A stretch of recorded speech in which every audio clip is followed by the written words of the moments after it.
Good morning. Thank you. I really think we should give just a big round of applause to Chris at InsightMedia. For those of you who have been in the display industry for as long as I have been, this is a very tough and thorny issue. Anytime you have a semiconductor process and you're trying to make a product to sell into the market, flat panel displays in this case, let alone the rest, it's tough. There's challenging issues environmentally, and it's not a trivial topic. And hopefully today, it won't just end there. It'll actually migrate into the systems and how it impacts the systems and the whole 360, your full carbon footprint. So for Chris, and I talked to Chris before I came in here, this is the only conference that I've seen that's display-specific, green display-specific. And I want to give Chris a round of applause for the leadership and the thoughtfulness to put this together, and it's the very first. So Chris, very nice. Now, the second thing I want to mention before I start is, I want you to look at your neighbor's shoes.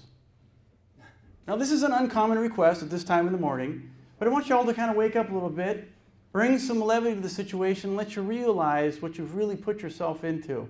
Now you take a look at the shoes next to you, your shoes. Some are polished, some aren't. Anybody see a pair of tennis shoes in here? Anybody wear a pair of tennis shoes? Not a one. I almost went to the store this morning and bought a pair. Have you got a pair? There's a pair in the back. He's the only one with the right pair, because what you're looking at today is, this is a race. This race to go green has already started. Already started. People left the starting line.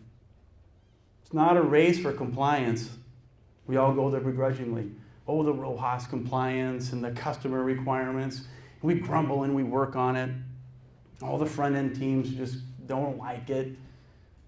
That's not it. It's a race to see who can build a compelling, defendable strategic advantage in going green and leveraging going green.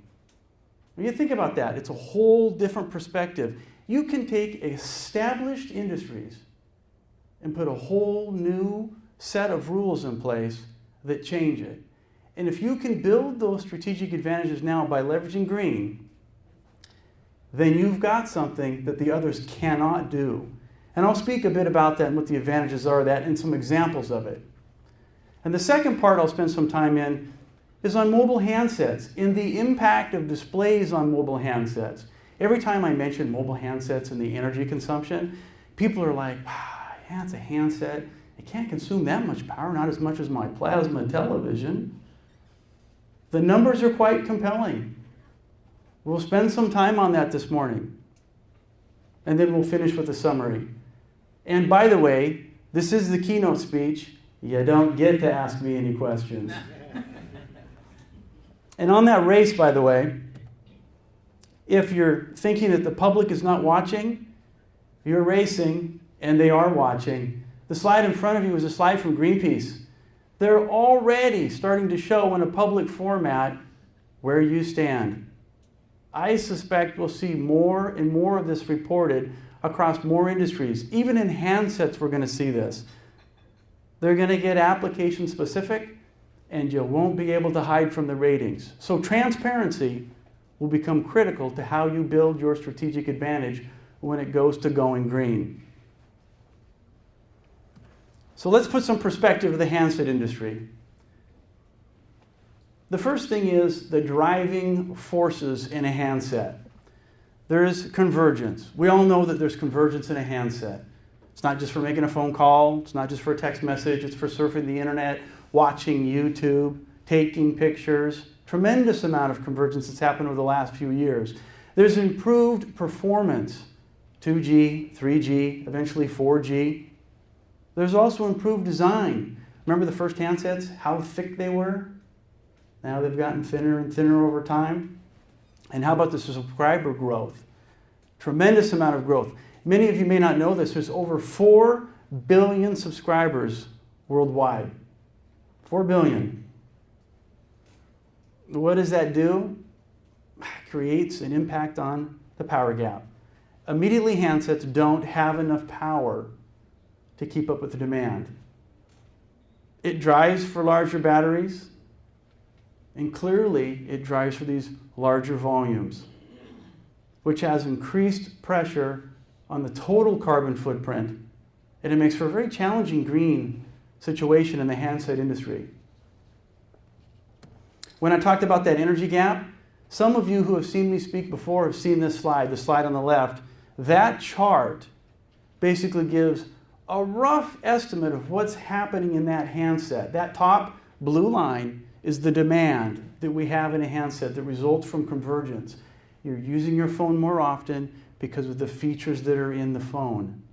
It outstrips the supply that's available. What's the supply? It's a battery. Battery is a material science. It improves about 5 to 6% a year.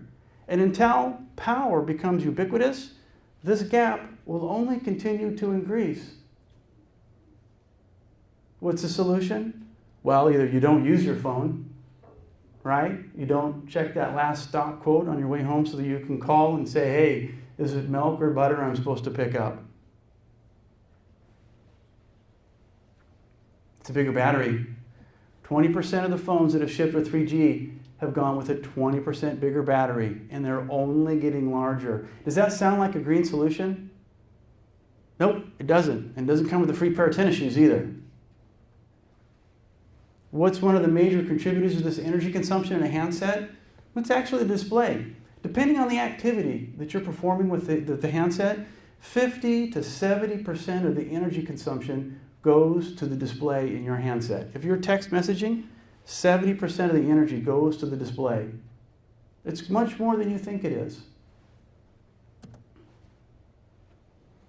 So, I mentioned some of the numbers. How does it impact us?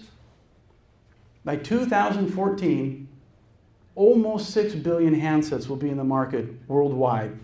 Now, 6 billion handsets for subscribers. Some of these subscribers have multiple handsets. The numbers are quite compelling. 15 billion sold since 1990 all the way to 2014. And how many do they think will be recycled? Less than 1 billion. 14 billion handsets in landfills by 2014. 1.4 billion toxic batteries in the landfills by 2014. Potentially 15 billion. The numbers are pretty compelling, not just on the energy side, but where do these devices go? So what's the challenge and what's the opportunity? The challenge is consumers. We clearly need the consumer to understand more awareness on green for the handsets you're using today and the handsets you're buying and when you dispose of them. That's never going to end. We're going to need that.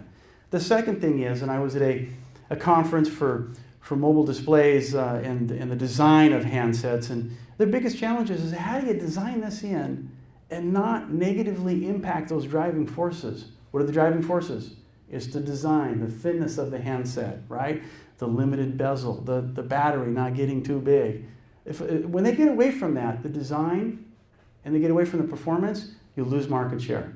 And when you increase cost of the handset, you definitely lose market share as well. It's a very difficult market, and it's tough to design in green. And the customer won't pay for it in many cases.